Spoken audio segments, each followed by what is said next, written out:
Presents many programs. He's going to talk about the presidents tonight. He's a very distinguished gentleman, a professor at Gupton College in Nashville, which I graduated from in '62 before I went to Tennessee Tech.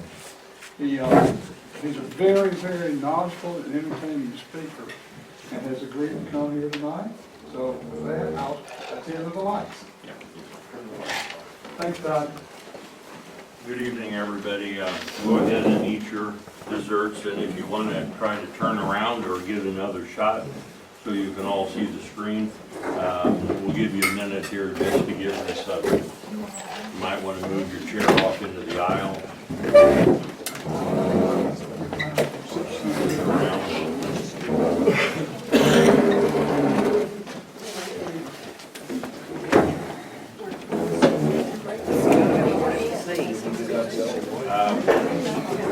You all should have 2 handouts. If you don't have 2 handouts, I don't know where they're at. And there's some over here.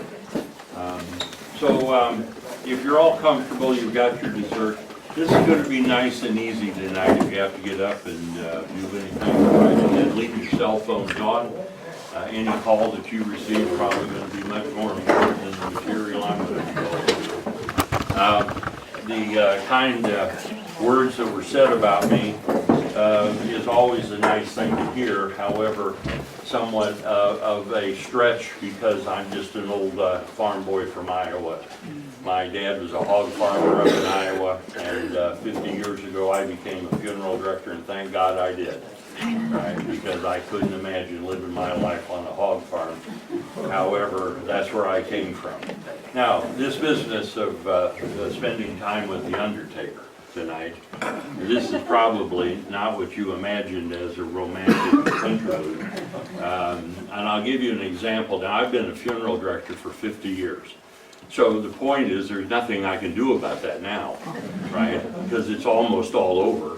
Right, and now, most people think, and you folks are so gracious and kind, none of you would be so bold to tell me what you really think about people that are funeral directors, but many people think it's a very unpopular type of career. And I'll give you an example of what my life's like. I was asked to do a series of seminars for the Irish Funeral Directors Association. And I was to give speeches in Belfast and in Dublin. So I picked up the overnight flight out of Atlanta and Delta Airlines. I don't know if any of you have flown Delta Airlines, but sometimes they're pretty good and sometimes they're not too good. A kind of a dicey track record. And so this night they weren't very good. The things were running slow, and I'm somewhat insecure because I've been a big boy my entire life. And humbling experiences, this will really humble you to the core. When you look up, you're the last person on the plane, and you come around the corner and 300 pair of eyes are looking at you, and the look on their face is, sweet Jesus, don't let him sit next to me. Right? Now, if you've ever had anything like that, welcome to my world. So I get on the flight. It's an 8-hour flight all night long. Horrible flight. I'm shot by the time I get there. But now this night, this very attractive woman sat next to me. And I thought, well, okay, because usually Delta sets people my size together, right, for an 8-hour flight, right? So we're in there like sardines. But now this night, and so here's what happened. The plane's taking off, and you know the uncomfortable interlude when you sit next to strangers. I'm bashful, I'm shy, and so I'm looking over at her and she's looking at me, and so finally the plane takes off and she leans over to me and she says, hello, my name's June. I said, my name's Todd. And she leaned over and she says, what do you do for a living? And you're onto it already. And I said to her, well, I'm a funeral director, and bam, that was the end of the conversation. Now, an interesting thing about being a funeral director, first of all, it is not as bad as what the TV makes it out to be. It could be that nothing's as bad as the TV makes it out to be. But I can assure you, funeral directing is not. In fact, before we get into this, I haven't done a day's work in my life. It's all been utterly fascinating. The situations and the experiences and walking through the valley of the shadow with thousands of people. There's nothing to me that hasn't been ministerial about it. For me, it was a calling. It was a calling ministry in I believe, the strictest sense of the word. So anyway, this lady sat next to me. And you know, when you're 42,000 feet in the air, there's nowhere to go. And their plane was packed, so she couldn't take another seat. And she's got to sit there. So first thing she did was put her headphones on, try to listen to music. Well, that didn't work because Delta's music isn't so great. Then here's one, maybe you've done this. She descended into reading Delta's Sky magazine. Now there's some fascinating reading for you. Boy, now that'll hold your attention for 8 hours. So finally, she leaned over to me and she said, "Are you really a funeral director?" And how many of you have thought things and you didn't say it? Here's what I thought. I wanted to say to her, why would anybody claim to be such when they were not? Of all the careers I could have pulled out of the hat to impress you with, funeral directing, you've got to be. I said, yes, I've been a funeral director for many years. Now, here's what I'm talking about, that it isn't that bad. What happens can be catastrophic, but to be in the profession is quite a privilege, to deal with people and to minister to them when many times everybody else runs the other way. There's no question that happens.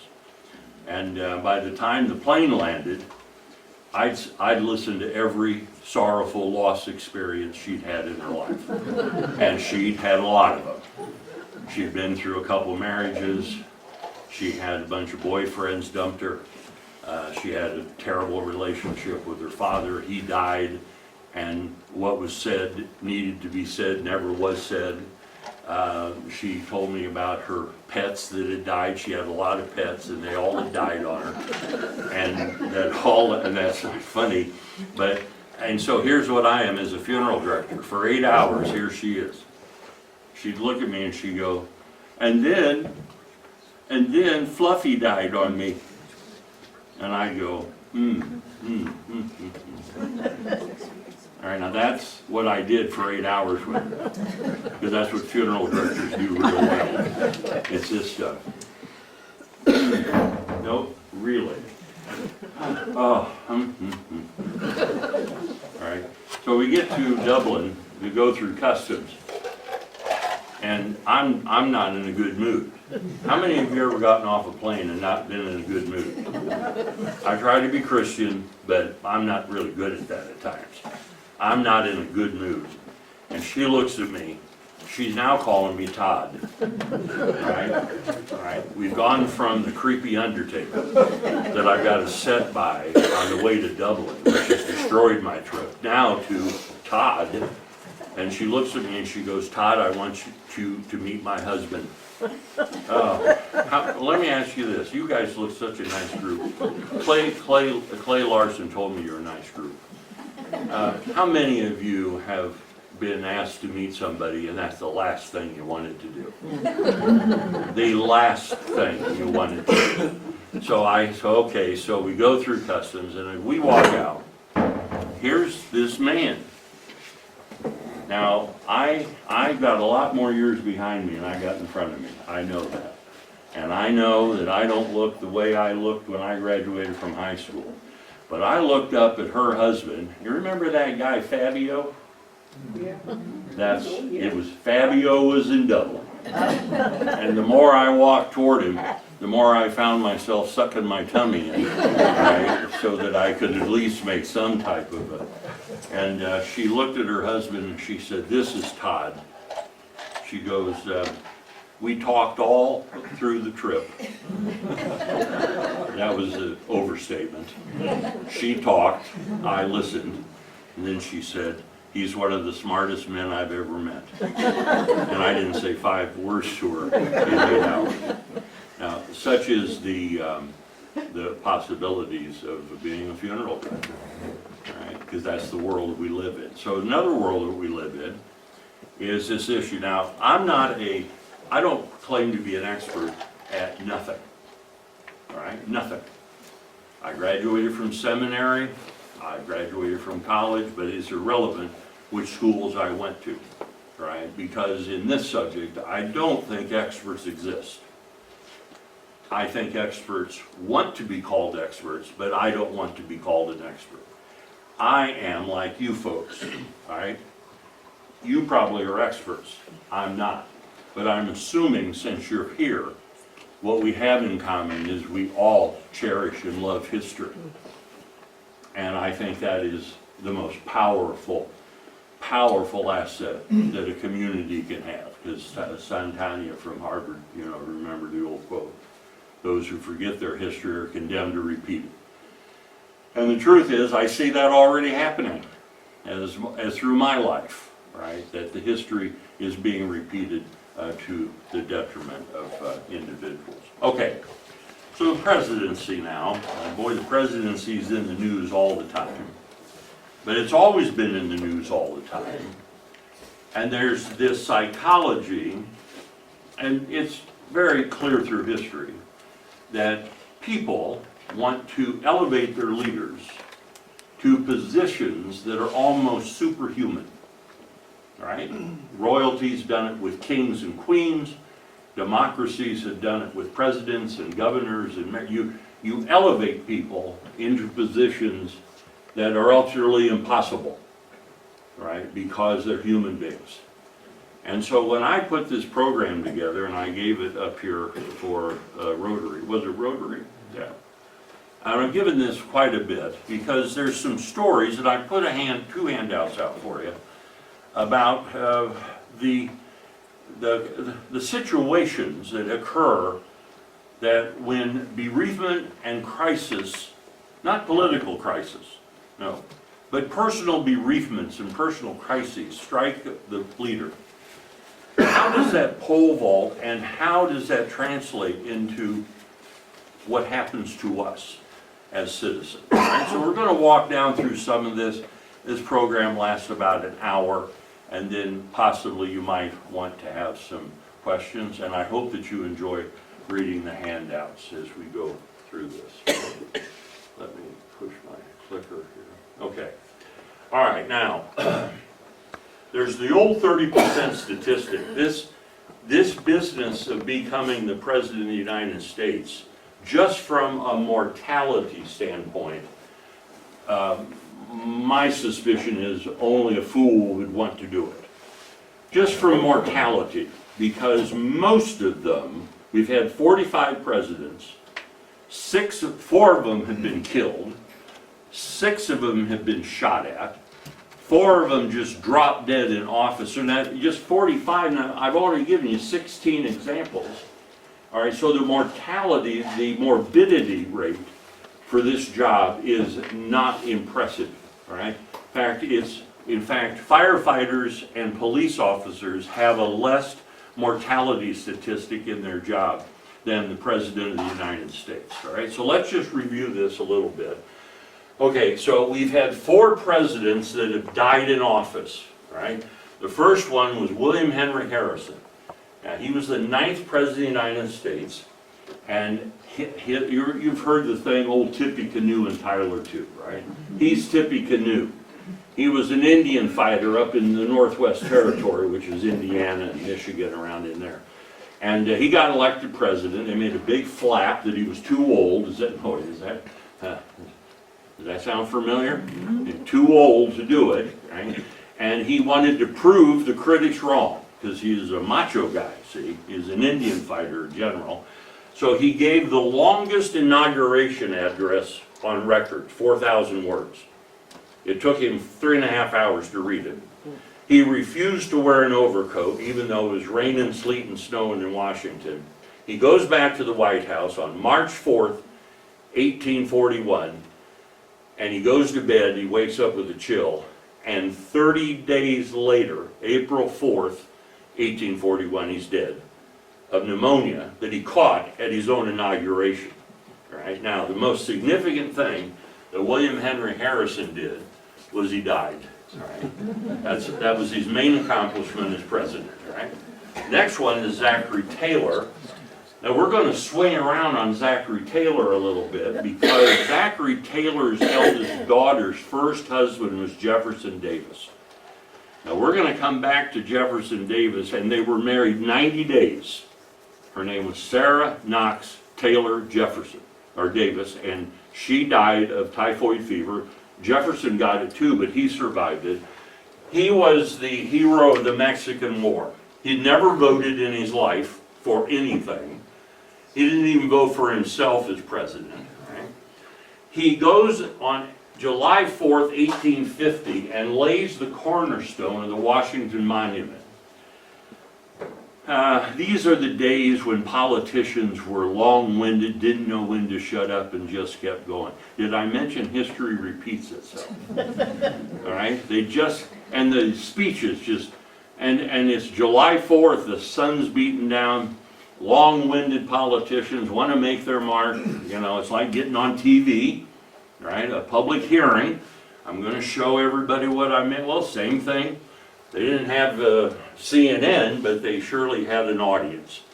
And he went back to the White House. He drank 2 gallons of ice milk. He ate 4 dozen raw cherries, and that evening he woke up with gastroenteritis, and he was dead by July 9th, 1850, 5 days later, of profuse diarrhea, gastroenteritis, etc. The next president, Warren G. Harding, had a massive coronary heart attack at the Palace Hotel in San Francisco. He was 58 years old, and then FDR died on April 12, 1945 at the Little White House in Warm Springs, Georgia, of a cerebral hemorrhage. Now we're going to kind of turn back on some of these guys, all right, because for instance, the FDR, he was a physical wreck when he went to Yalta at the end of the war. Absolutely, there's no way he should have even been there physically. He's dead a month later, right? And so politically there were decisions made, or worse, not decisions made, that could have altered the way the map of Europe was put out. All right, now, we've got then 6 presidents who've been shot at. The first president was Old Hickory, Andrew Jackson. All right, I'll show you a picture of this in a minute. Theodore Roosevelt got shot in the 1912 political campaign. Now, Theodore Roosevelt liked to talk.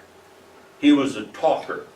And so his speeches sometimes were 150, 200 pages long because he just loved to get up there and talk. So he goes in Milwaukee to the Civic Center up there, and a deranged man shoots him in the chest, but the bullet, he had a 200-page speech wadded up in front of his glass case, and the bullet was stopped by his speech glass case, but it did penetrate him, and but he survived it. Then FDR, we've already been through that. FDR gets shot at in Miami, and in his limousine is the mayor of Chicago, Anton Cermak, and Cermak gets killed. All right, so they came that close to getting him. Puerto Rican nationalists tried to assassinate Harry Truman. Of course, most of us are alive remember Squeaky Fromm and Hinckley okay, so far, we've only had 45 of them, and 10 of them. All right, so we're pushing this, aren't we? Okay. Then add to it first ladies that have died while their husbands were presidents. Rachel Jackson, we're gonna make some real hay with this today, all right? Because when she died, it changed Old Hickory forever, and some will say not for the good, all right? Letitia Tyler died. She was John Tyler's first wife. They had 19 children between both marriages. Abigail Fillmore died the day after the next president, Franklin Pierce, was inaugurated. Carolyn Harrison was President Benjamin Harrison's wife. He was the grandson of William Henry Harrison. So You know, we've had political family dynasties before. The Bushes are not, and the Clintons are not the only ones. We had the Harrisons and the Tafts, all right, and so this is kind of an American thing. And then Ellen Wilson died in 1916, the wife of President Woodrow Wilson. All right, now we've had 4 presidents that died of gunshot wounds, right? So Abraham Lincoln, so the big 2 ones are Lincoln and Kennedy. Because I imagine, I'm looking at the crowd, yes, I'm sure everybody remembers where they were at when they heard Kennedy got shot, right? But Garfield and McKinley, we don't talk about those guys very much, right? But they were, Garfield was shot at the Baltimore, Ohio, Potomac Railroad Station in Washington by an insane office holder named Charles Guiteau. And of course, many of these insane actions come, you know, God told me to do this. And then William McKinley was also shot by anarchist named Leon Zaljov at the Pan American Exhibition in Buffalo, New York in 1901. All right, so here's the first presidential assassination. Now, does he look like a very charming, pleasant, fun guy to be around? Right? I don't think that he'd be the one you'd want to invite to a social.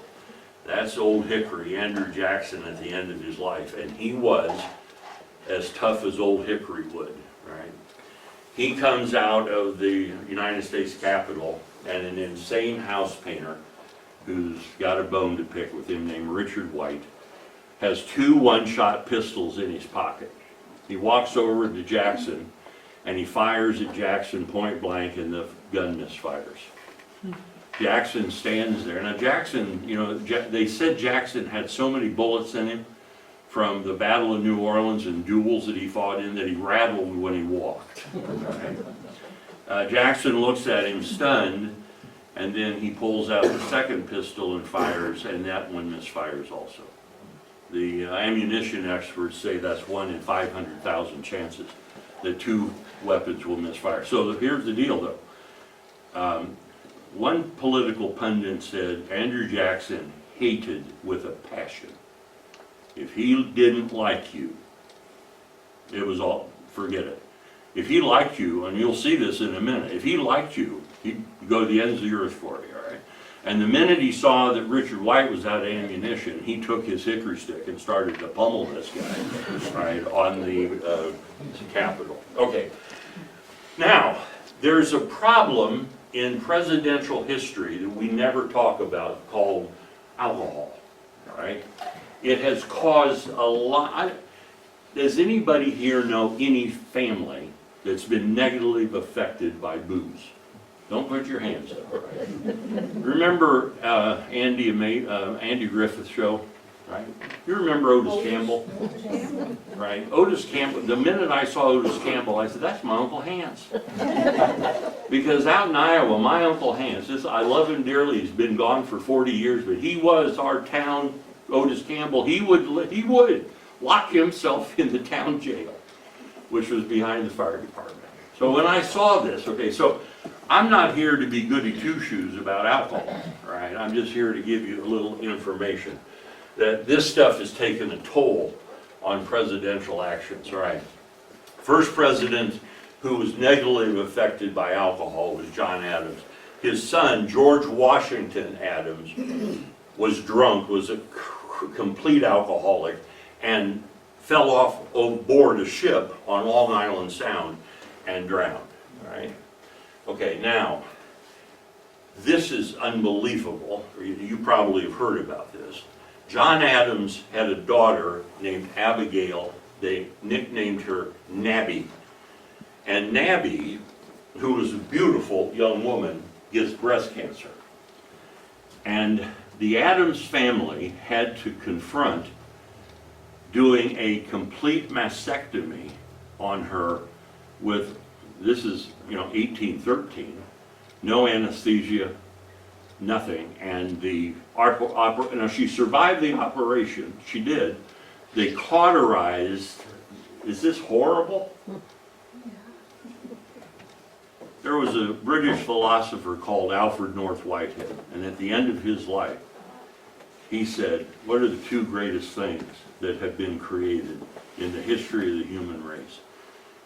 And the first thing he said was anesthesia. It is the greatest invention that we've ever had.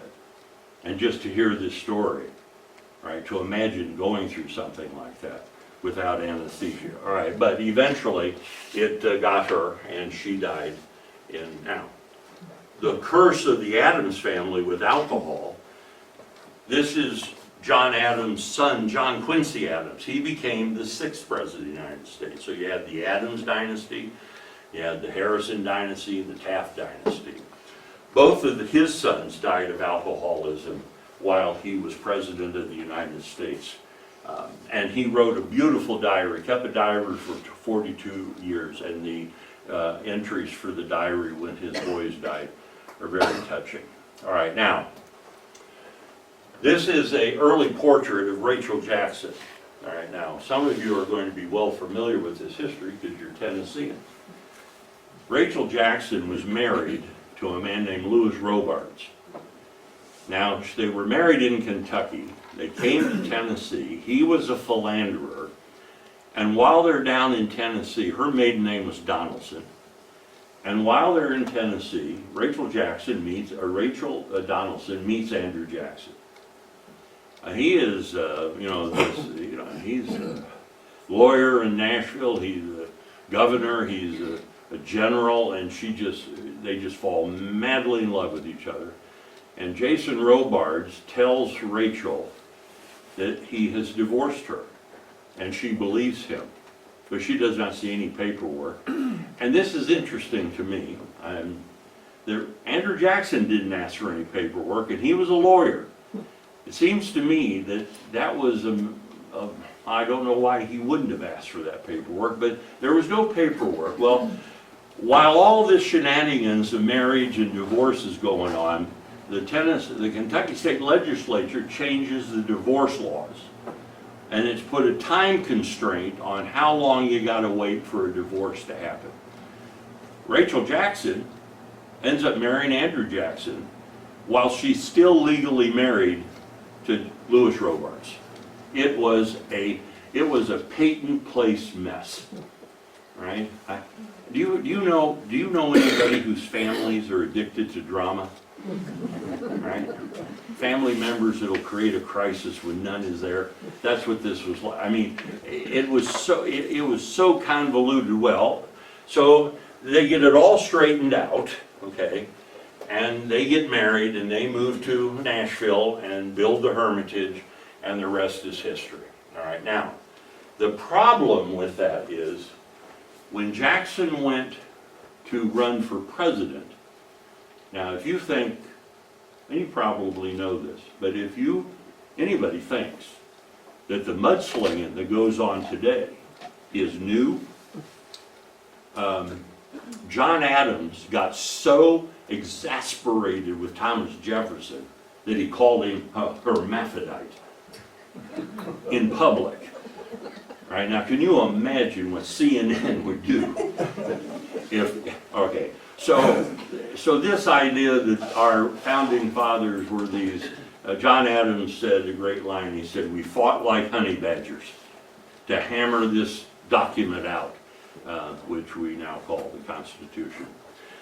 Okay, let's go back to Rachel a minute. Everything's okay until Andrew Jackson goes to run for president.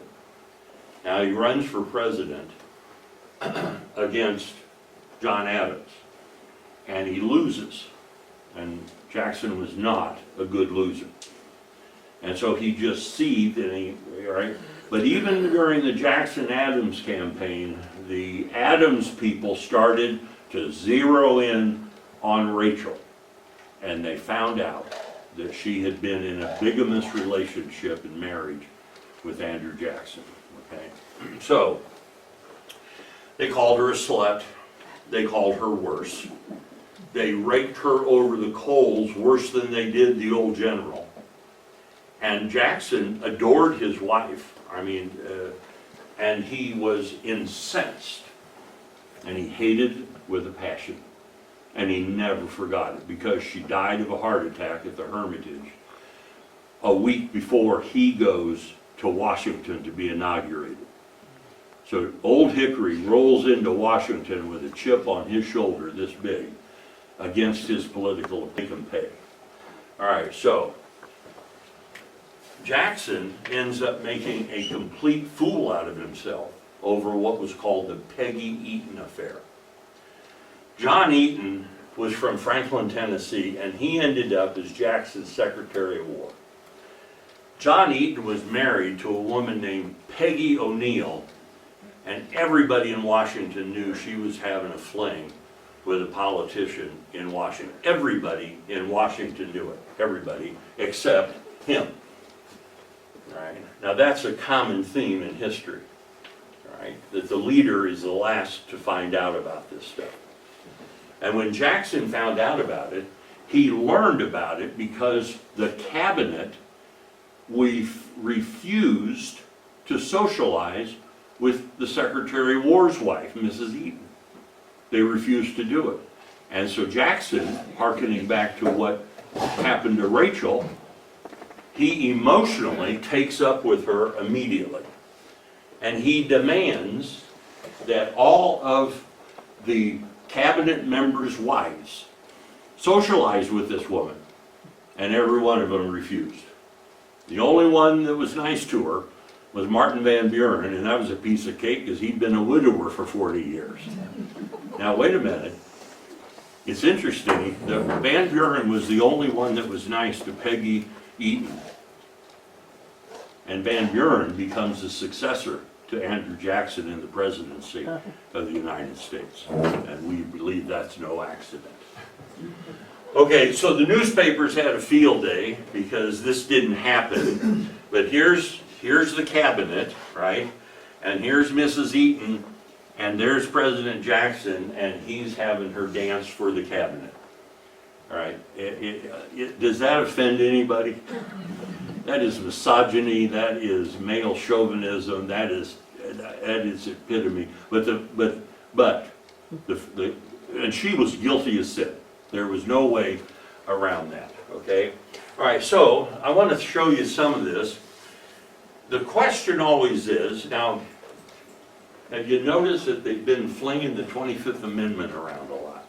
All right, now we're going to talk about the 25th Amendment a little bit, because there was a good reason why that was put into the Constitution, but that's previews of coming attractions. So is it stress or is it illness? Okay, so let's just take a couple. These two photographs of Lincoln were taken 13 months apart.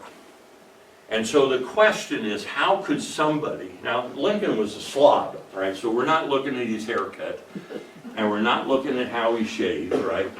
Lincoln was uncouth, he was a slob, he was vulgar. He wasn't this icon that we present him to be. That's a myth. That's a myth. But the question is, do you notice any deterioration in him in just a little over a year? And so now a new book's been written on the physical Lincoln. For years we thought Lincoln suffered from Marfan syndrome. And we think his mother died of Marfan syndrome, not the milk sickness that was in the history books for years. Marfan syndrome is a chronic degeneration in the central nervous system. But now a new book's come out, an oncologist has been looking, and if you study the photographs of Lincoln, you'll see these tumors on his lips. There's one, and there's several small.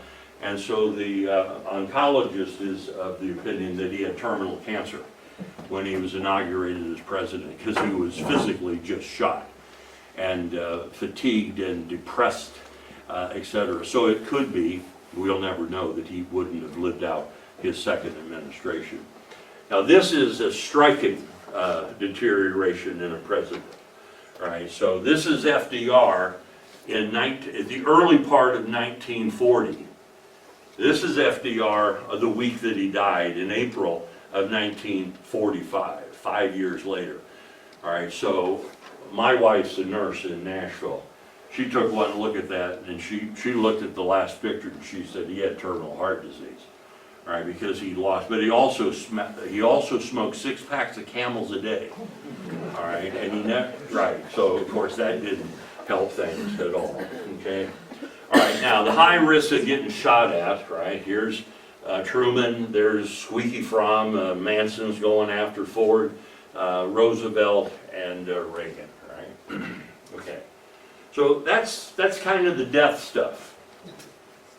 They've been shot at, they've been shot and killed, their wives have died, their children have died, but the death of a child is going to have, I'm going to show this to you, and I do hope you enjoy this program, because I found it to be, and thank you for the invitation, I appreciate it. I've met a lot of good people here tonight, and hope that our paths will cross again. All right, so we've already talked about John Adams. Now, Abraham Lincoln's son died, Willie Lincoln in the White House.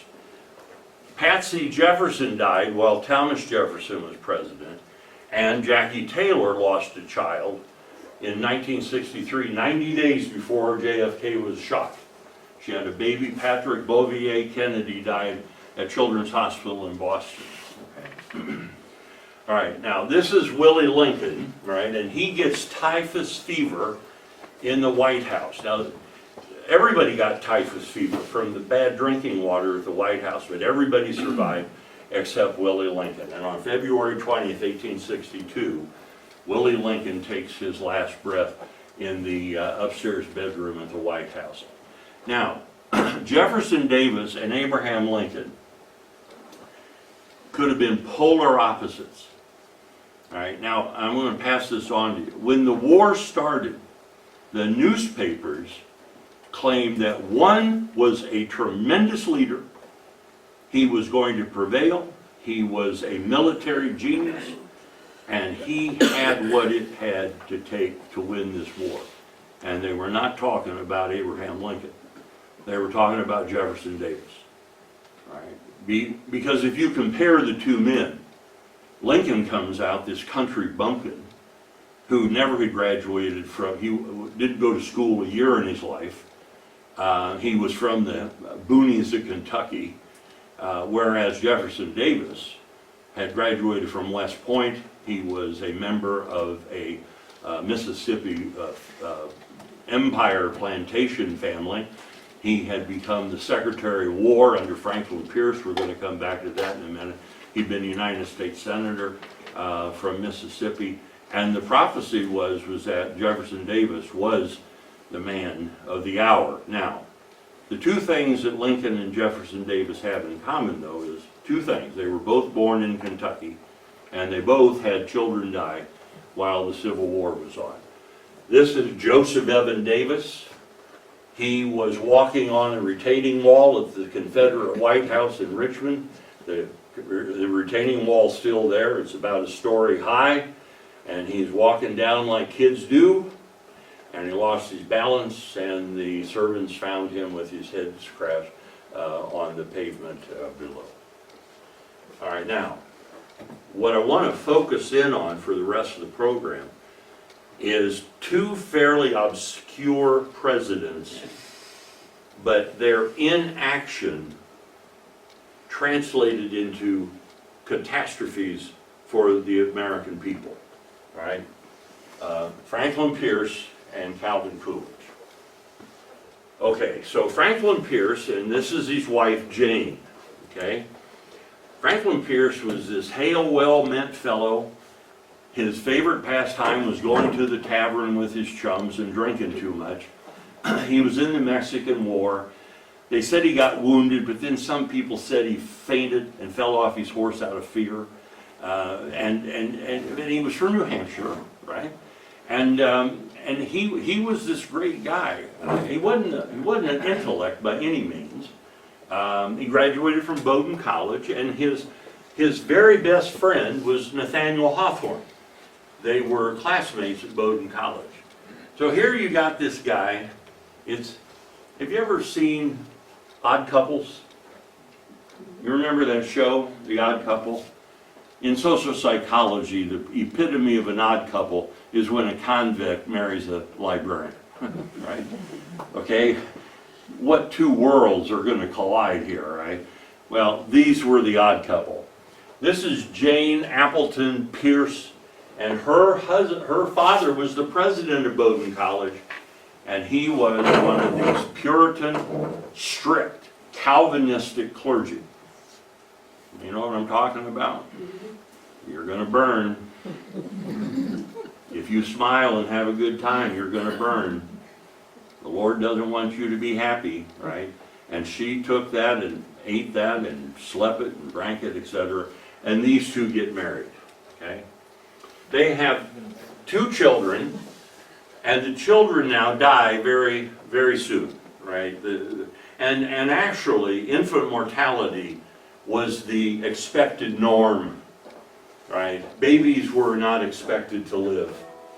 The first funeral home I worked at out in the Midwest, our records at the funeral home went back further than the Nebraska Health Department. We were in business before they filed death certificates.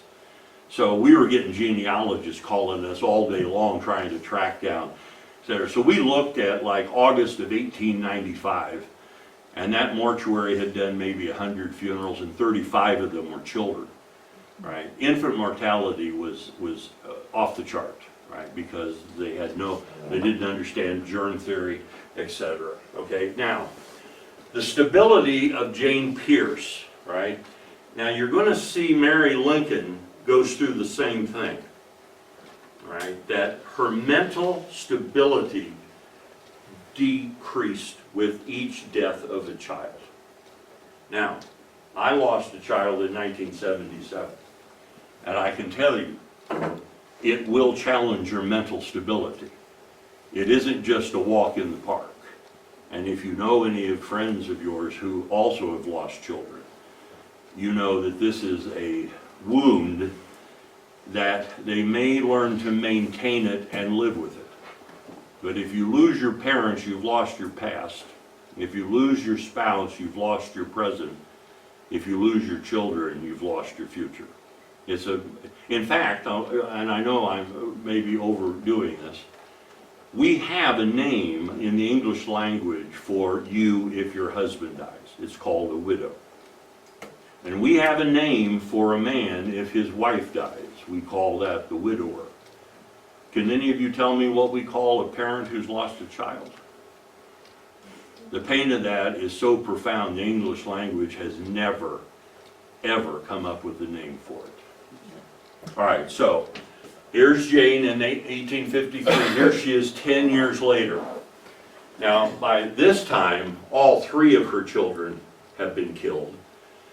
2 of them by disease, but then the 3rd one, okay. In Greek psychology, this is a very common thing. 2 children are in a family, and 1 gets killed. The parents, innocently, they bequest all of their emotional capital that they had in the other child into the other one that's alive. That's normal. That's also high-risk stuff, right? Because what do you do then if something happens to that child, right? And that's what Jane Pierce did. She took, this is Benny, all right? And she took all of her emotional capital. Now by this time, her husband is turning into an alcoholic, right? Franklin Pierce now, as his mother was, is depending upon the bottle way too much. And for this strict Congregational Calvinist, this drinking stuff is the devil's beverage, right? And no good is going to come of this stuff. Okay, I don't think any president went into office under the darkest cloud that creation can bestow upon somebody than Franklin Pierce. On their inauguration trip, they were coming out of Andover, Massachusetts, where they had visited Jane Pierce's brother-in-law and sister, and they're on the train going to Washington for his inauguration. There's Benny, Mrs. Pierce, and the president, and several other guests in the carriage. They get about 80 miles out of Andover, Massachusetts.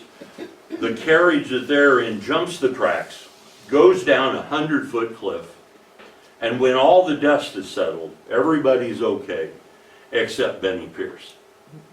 Benny Pierce had been catapulted across the floor of the train, and his head had been crushed when it smashed into the door at the end of the carriage, and his parents witnessed the whole thing. All right? The one casualty is little Benny Pierce. All right, now, this inauguration of Franklin Pierce, he went ahead with it. He gave an inauguration, and he memorized his inaugural address, okay? But his presidency was paralyzed from the minute he took the oath of office, because he was not a leader. He was a bereaved father. He was not the commander-in-chief. He was a grieving parent. And it flavored his entire 4 years in the White House, all right? Mrs. Pierce and Franklin Pierce basically became estranged. They lived in the White House together, but there was no basic relationship. And then at the end of it, at the end of his presidency, Frank Pierce makes this great exit speech. He says, I guess the only thing there's left to do is get drunk. And I've got his death certificate in my files, and the cause of death is cirrhosis of the liver. And he died in 1869. Okay, so Pierce from New Hampshire sides with the Confederacy during the Civil War. All right, now you can imagine how well that went over in New Hampshire. Right, I don't know if any of you traveled up there. Okay, all right. So and the reason that he sided with the Confederacy was because he and Jefferson Davis were best friends. All right. Now, when Nathaniel Hawthorne died, right, show you how vindictive people can get. Nathaniel Hawthorne and Franklin Pierce were traveling together in the White Mountains of New Hampshire. Hawthorne wasn't feeling good at all, right? He was really ill. And they went to bed at a hotel, and in the middle of the night, Pierce hears a dog barking, and he wakes up, and he looked over, and Hawthorne wasn't moving, and Hawthorne was dead. At Nathaniel Hawthorne's funeral, a week later in Concord, Massachusetts, were the elitum intellecti of New England, right? You're talking Ralph Waldo Emerson, Bronson Alcott, Louisa May Alcott, right? Henry David Thoreau. You're talking the heavy hitters of the Transcendentalists, the elite of Boston literature is at Hawthorne's funeral, and they refused to invite Franklin Pierce. He requested to be a pallbearer, and they refused his request. Bad stuff. Okay. All right, so out of 45 presidents, Franklin Pierce ranks 42nd. All right, there's his tombstone at the Minot enclosure in Concord, New Hampshire. Okay, now you've got a handout called the Hangman President. Did anybody know that we've had a president who hung two men? Okay, now aren't you glad you came? Right? I know you're getting tired, but this stuff, I'm telling you, you'll tell your buddies and friends tomorrow. Do you know what Grover Cleveland? Okay. All right, Grover Cleveland gets elected as the sheriff of Erie County, New York, Buffalo, in 1870. He's the high sheriff of the county. Now, my new friend here, who used to be the district attorney, he and I've got something in common. I used to be the county coroner. And I was telling him, when I got elected as the county coroner, now get this one, in 1970, right? How many of you notice aging's not for cowards, right?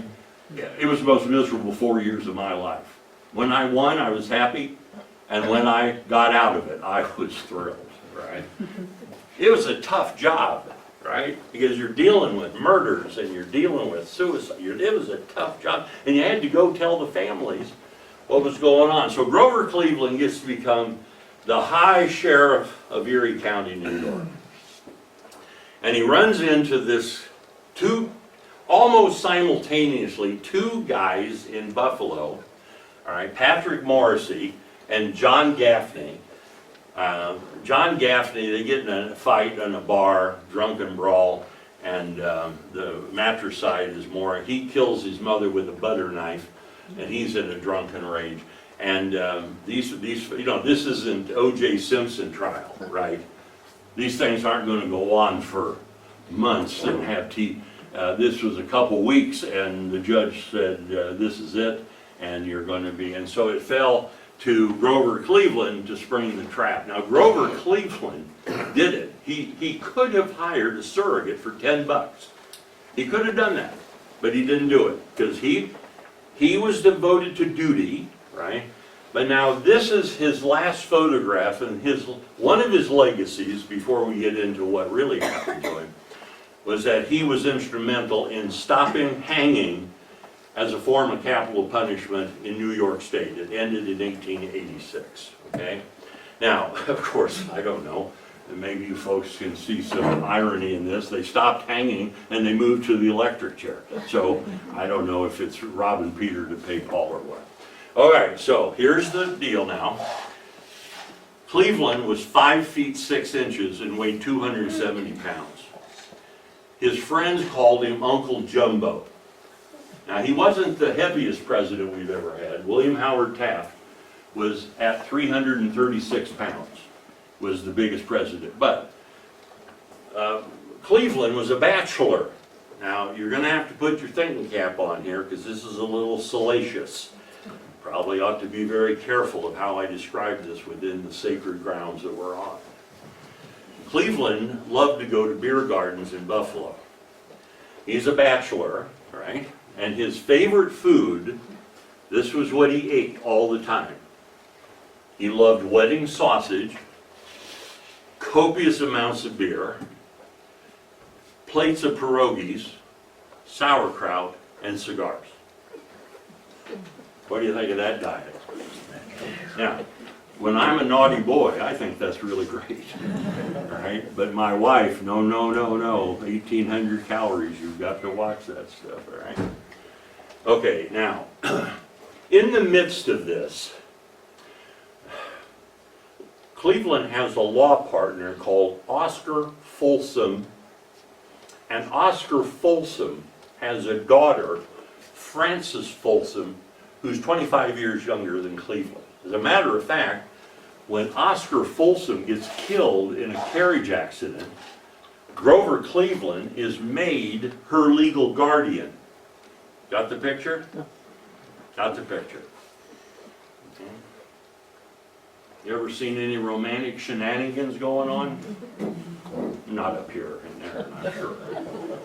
But boy, down in Nashville, bar of the door Nellie, right? Okay.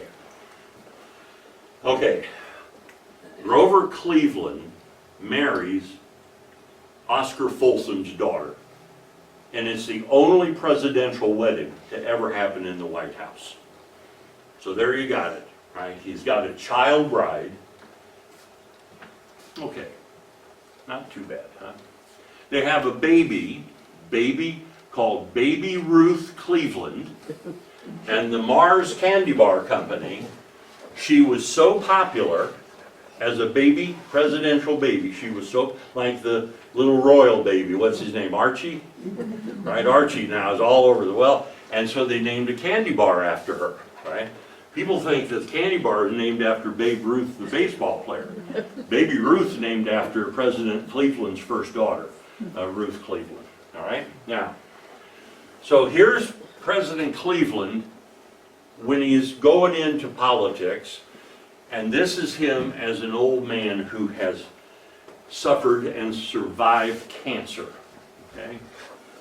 The 20 cigars a day, the booze, the wedding sausage, the sauerkraut, and the pierogies took a real toll, and he ended up with cancer of the palate, right? And absolutely nobody knew this. This is Cleveland, about 2 hours, you see how rotund he is, about 2 hours before they're going to do surgery, and they don't do the surgery in a hospital, They do it on a yacht that's floating in the East River in New York City. Now, does that strike anybody as odd? All right? A boat on the East River, and some guy's got a scalpel and he's sticking it in your mouth. Okay. These are the two surgeons. This is Dr. Huntley and Dr. Keene. We're going to come back to Keene in a little bit. It's in your handout. Who performed the oral surgery on the cancer of his palate. All right, now you can see this is where the tumor was. This is a plaster cast they took of it, and this is what they excised. And as you can see, they had to take out the bone, and they put in a vulcanized rubber prosthesis, and the President of the United States had to learn how to talk again. And for the rest of his life, he had a little bit of a speech impediment. Right? This is the tumor that they took out. This is in the medical museum at the Army Hospital in Washington. Okay? And so then the newspaper hits it, right, that he's got cancer and all this, and here it is. The White House denied it, denied it, denied it, denied it, denied it, denied it, denied it. And eventually, it fell off the radar screen. Right? Now, okay, here's the problem. Let's go back to Oscar Folsom. All right, remember now, and again, I don't want to be blasphemous in the sanctuary of the Lord, but these things happen, do they not? Oscar Folsom is a lawyer with Cleveland. Cleveland's a bachelor, and they run into a dance hall girl by the name of Maria Halpin. Maria Halpin works in one of the beer gardens. All right, now, I know these places exist, right? That there are women that work in these places, right? And Maria Halpin is friendly with Oscar Folsom and Grover Cleveland. In the middle of this, Maria gets pregnant. And boy, up it comes, and Cleveland now, he says, it's my child. And some people now think the reason he did it was he was going to marry Oscar Folsom's daughter, right? So he didn't have as much to lose he's a bachelor, right? The marriage thing. Oscar Folsom could lose it all if scandal hit this thing. So the baby's born, and guess what they named the baby? Oscar Folsom Cleveland. You know what's great about this stuff is I don't have an imagination good enough to make this stuff up. All right, so Oscar Folsom Cleveland gets adopted by a family in Buffalo, and this is his obituary. He then changed his name to Dr. J.E. King, and he was a noted gynecologist in Buffalo, New York, when he died. Right? All right, now, so the next president, right? So there's Cleveland, cancer, illegitimate kids, crazy diet, all that stuff. The next president is Woodrow Wilson. Now, the 25th Amendment comes in under Wilson, and not because he pushed the 25th Amendment, it's because what happened to him. All right. Let's see, he's the only president to have a PhD. He was the president of Princeton University. He was the governor of New Jersey. He might have had the highest IQ of any chief executive we've had. He was a racist, right? There's some very unsavory things now coming out in his record, but he was a person of the time, okay? And in so here's what it is. He's a strict Calvinist, and Wilson gets it in his head that God has ordained him to save the world. All right? We fought World War I not to beat the Germans. No, we fought it because God has ordained me to save the world from this again. All right? In fact, I will pass this on to you. I guess it's timely. Woodrow Wilson set American foreign policy in a speech in 1917. For over 100 years, American foreign policy was based on Woodrow Wilson's comment, "We must make the world safe for democracy." And that has pole vaulted across every administration, Republican or Democrat. We must make the world safe for democracy. So he comes up with his League of Nations. And Wilson has already shown some signs of having thrown a couple mini strokes. Really wired tight. And he goes to Paris for the Paris peace talks, and he leaves behind the chairman of the Foreign Relations Committee, Henry Cabot Lodge, who hated the earth Wilson walked on. So now I got to say this to you. If you think some of this stuff that's going on today is a new or a poor example of how we work, no, it's not new, and it's not a poor example of how it works because it's almost always been how it worked, right? I guess during Eisenhower's administration there was some sleepy years, but other than that, fireworks have been going on since 1789 when the presidency, George Washington, came in. All right, so Woodrow Wilson they go to ratify, every country ratifies the League of Nations except the United States. The author of the League of Nations' own country won't.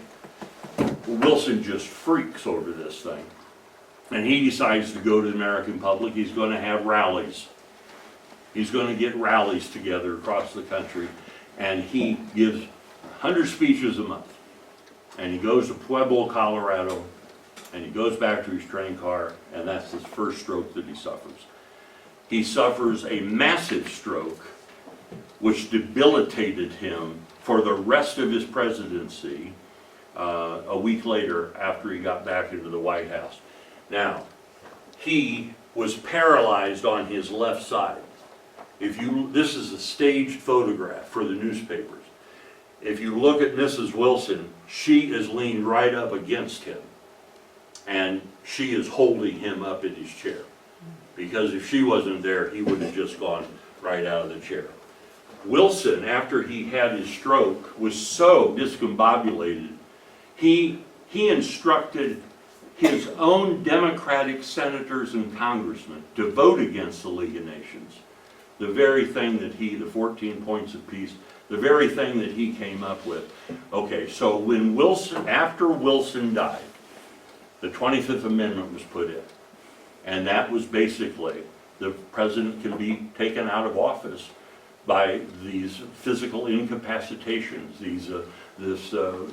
which should be comprehensible to anyone. The difficulty is the public really didn't know much about this idea, and some historians maintain that we have had a woman non-elected as president, Mrs. Edith Wilson, because the system was any state papers that President Wilson needed to see or hear or listen to or sign had to go through the First Lady before they could go into the bedroom of where the president was. All right, so there you get an example. There he was before the stroke. There he is in 1920, 4 years before he died. All right, this is a picture of him at the funeral of the unknown soldier in 1921. Okay, now the last big one here, and then we'll conclude our remarks, is Calvin Coolidge and his beautiful wife, Grace. She might have been the most physically attractive and personality-wise attractive First Lady we've ever had. And they were opposites, right? How many of you ever heard his nickname, Silent Cal? Okay, well, Silent Cal, he would say nothing to people. He would just stand there. And they said they went to a state dinner one time, and this lady, the snooty society lady in Washington, leaned over and she said, "Mr. President, you don't talk very much." And Calvin just nodded at her. She said, "I've got a bet with my friend. I can make you say more than 2 words." And Coolidge looked at her and said, "You lose." Okay. When he took over the office of president, he made a name for himself in the police strike of 1919. In 1919, the Boston Police Department went on strike. And Calvin Coolidge was the governor of Massachusetts, and he stood up and he said, There is no right to strike against the public safety anytime, anywhere, anyplace. Man, that just made headlines, and it captured the Republican Party, and they made him as Vice President of the United States. He was Vice President under President Warren G. Harding. Now you can, again, pictures of deterioration in the office. Here's 1921, here's 1923, 2 years later. Harding has terminal heart disease also. He's a chain smoker and he likes his liquor, right? And so his health is in bad shape. All right, so Harding goes on this goodwill tour because there's all this corruption going on in his administration, right? They're stealing money left and right from him. So he goes to the American public because he knows he can bond with the American public. And he goes to San Francisco, he goes up to Palace Hotel, he goes to bed, which is probably the wisest thing they could have done for him. And he's sitting there, they're reading an article to him that's positive about him. And he grabs his head, breaks out in a sweat, and over he goes. When Coolidge died, or when Harding dies at 2:47 a.m. in Plymouth Notch, Vermont, 3,000 miles away, the Vice President is sleeping in that bedroom. That's his father's home. That's his father, John Coolidge. They don't have a telephone. The nearest phone is 12 miles away in Bridgewater, Vermont. The phone call comes in, the President Harding is dead. A kid gets on a bicycle and pedals 12 miles, knocks on the door, John Coolidge gets up, and the kid says, President Harding just died. And President Coolidge said he could hear when his father opened the door, and he could hear it in his voice that something catastrophic had happened.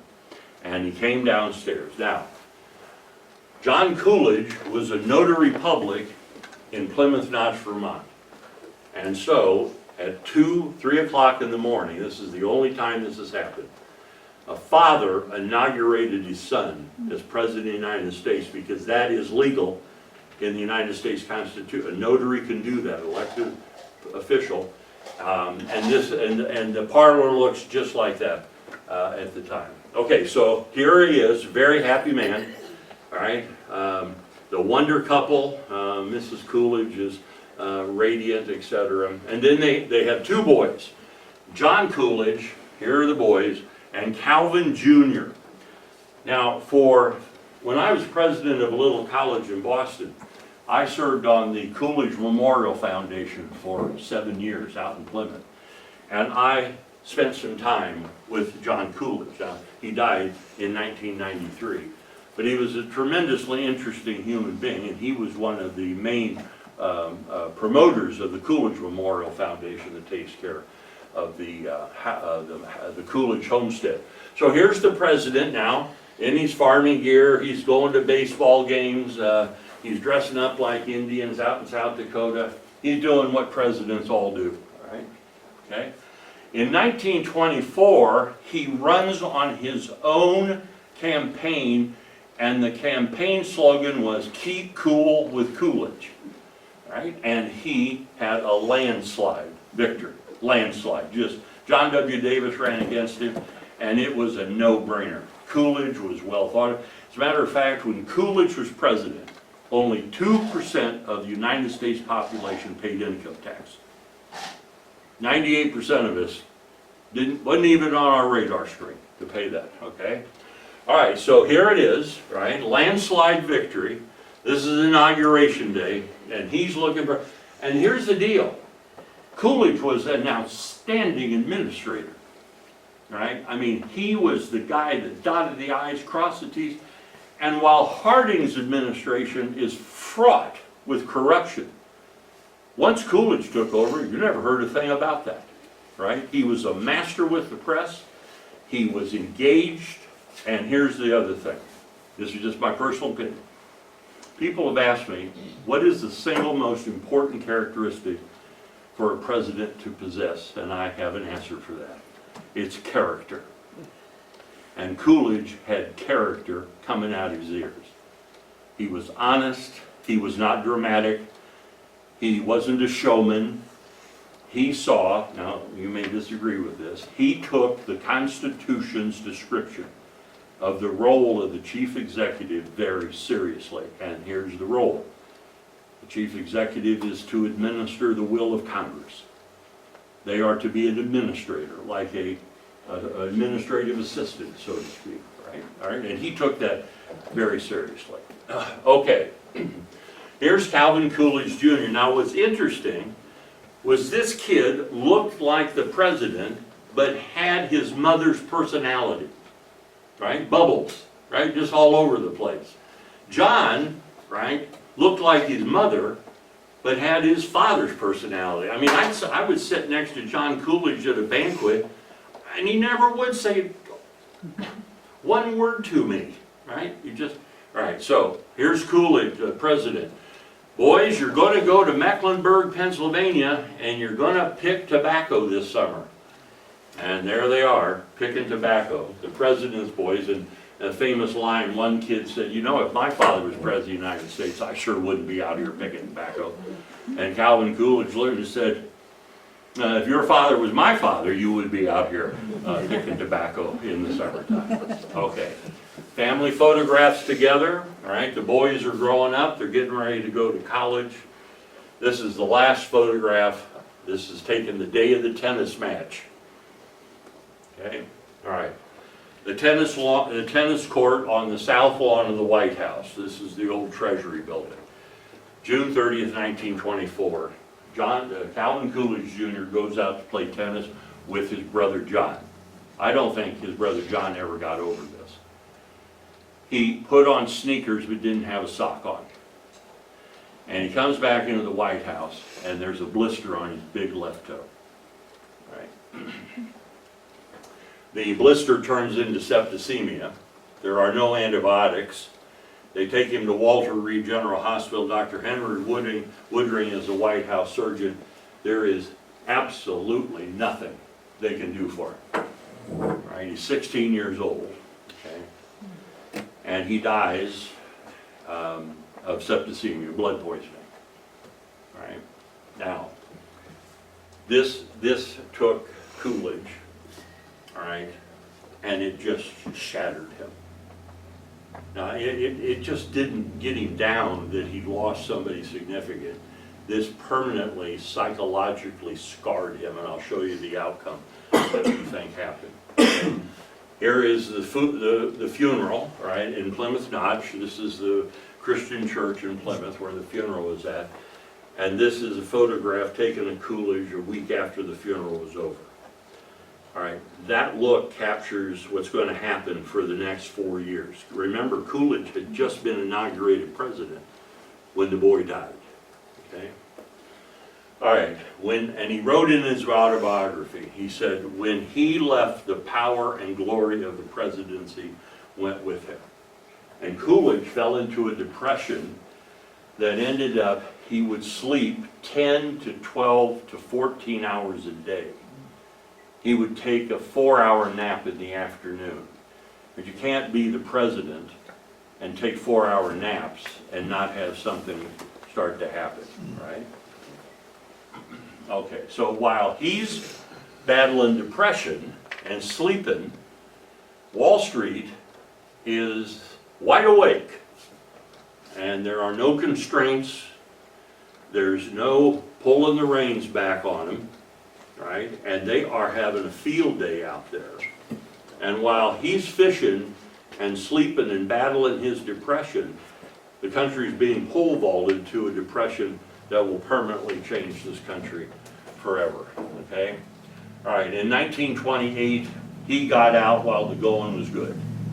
All right, he got out a year before the Black Monday, October 29, 1929.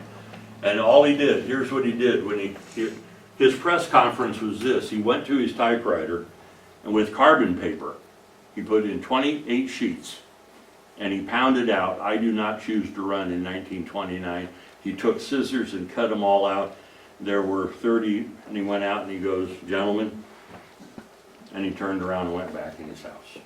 That was the press conference. Okay, landslide Herbert Hoover becomes the 31st president. You know this. Hoover won by the largest landslide of any president up to that time. 4 years later, he lost by the largest landslide of any president up to that time. Okay. All right, so then Monday, October 29th, down it goes. Coolidge retires to the beaches in Northampton, Massachusetts, and at the end of his life, he just makes the comment, "I do not fit into these times," and Coolidge dies in 1933, and he's only 60 years old. All right, but we are almost convinced that the physical toll of his depressive state, because there was no medication, there was no Prozac, didn't exist, there was no medical treatment, and he was using sprays to breathe at night, etc. And he's buried on January 4th, 1933. And here it is, this is Calvin Coolidge Jr., there's the president, there's his wife, there's his stone. You can drive by that cemetery at Plymouth Notch, Vermont, 10,000 times and not know a president of the United States is buried there. Because the only thing on that stone that would indicate to you that a president's buried there is the seal of the office of the presidency. Okay. Better times with dad and grandfather. Mrs. Coolidge, though, ended up going to President Kennedy's inauguration. She did not vote for Kennedy. She did not like the Kennedys, but she went to the inauguration. But what she did before, she was a teacher of the deaf. And she taught Helen Keller, and she was director of the Clark Institute for the Blind and the Hearing Impaired in Boston. And this is John Coolidge as he became an older man. He was an executive on the Hartford-Providence Railroad in Connecticut. And Coolidge ranks 27th out of 45 presidents. And then we have President Kennedy. They lost their child in 1963. Now, that's about all the information I brought, but I'm mighty interested to see if you've got any questions. We're at 8 o'clock. I think this has been a fair assessment of time. Do you have any questions before I make the lonely trip back to Nashville through the hollers and the byways? I mean, I dodged some furry critters coming up here. Dark now. Yeah, dark now. Yeah, there. Thank you. That's a comfort. Thank you. Very comforting. Any questions on this? I know you're tired and you've got your tummy full, and you probably got more history and more presidential junk than you ever thought you'd want ever to hear. But if you got any questions, my time's your time. I have one. Yes, sir. How did you ever have time to get all this and occupy yourself with your profession? Well, that's an interesting question. I'm motivated, well, it's going to sound pretty maybe morbid. I've spent most of my career listening to good people say, I wish I had done this. You know, why didn't I say this to Dad before he died? I should have made amends with Mom before she died. I've listened to that for 50 years, and about 40 years ago, I got it into my head that I'm never going to retire, right? My motto is, when you hear Van Beck's retired, you'll hear Van Beck's dead, right? I have no interest in that.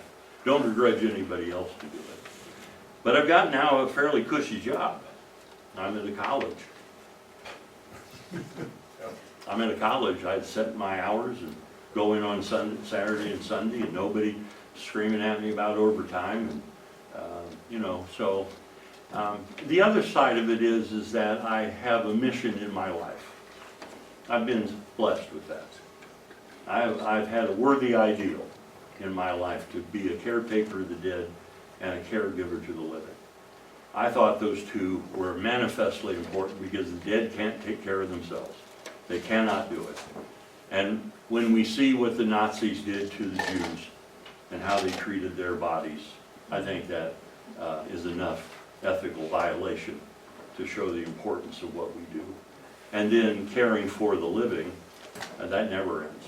That just never ends. So I appreciate the question. Any other questions? Do you have any questions about the shenanigans that Grover Cleveland did in Buffalo? And that's a great subject to talk about, but maybe not in a church. But he was a good Presbyterian. His dad was a Presbyterian minister of all things. But you know, that sausage, that wedding sausage and those steins of beer and all that, that's the devil's formula. Any questions, anything? Have I covered it? I didn't cover it that well.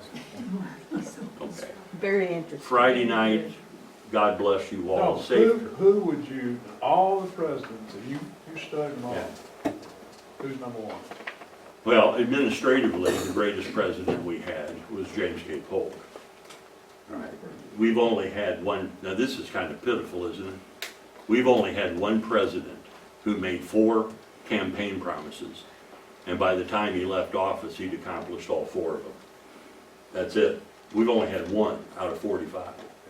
Of course, Lincoln's going to reign high, not because he was this god, but because of what he was up against. Right? Washington will always, in fact, the first 4 presidents, I think they're called the Patriot presidents. They weren't elected popularly. The Electoral College wasn't even heard of. But you have these 4, the top 4, and the reason I would put them in a league all their own is they easily could have been hung for treason. If that war hadn't gone the way it went, they all 4 would have gone to the hangman. There's no question about it. In fact, John Jay and the whole Continental Congress would have gone to the hangman's noose. That took some guts. I mean, that took some vision. I think sometimes we need to remind ourselves of where we've come from and what these men did. You know, these men were scholars. They were not the country folk that were illiterate. These men were the cream of the crop of the colonies. They were familiar with John Locke and David Hume, Plato, Aristotle. You know, when you read the documents that they came up with, it still gives me great sense of pride in the genesis of this country, because it was high risk stuff, high risk. Yeah, no matter what we see out there, we've been through worse, and the Constitution has always stood the test of time. It always has. That's a rock. You know, James Madison, when he was writing the Constitution, he wrote in his memoirs, he said, every paragraph I composed, I looked at it, and I thought, remember, James, men are not angels. That's loaded. Thanks, man. Yeah, thank you, sir.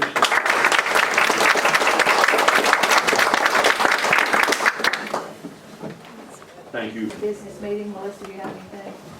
Okay. Hope to see you in June with the Stewart County Historical Society, also light refreshment, and hope to see you in return.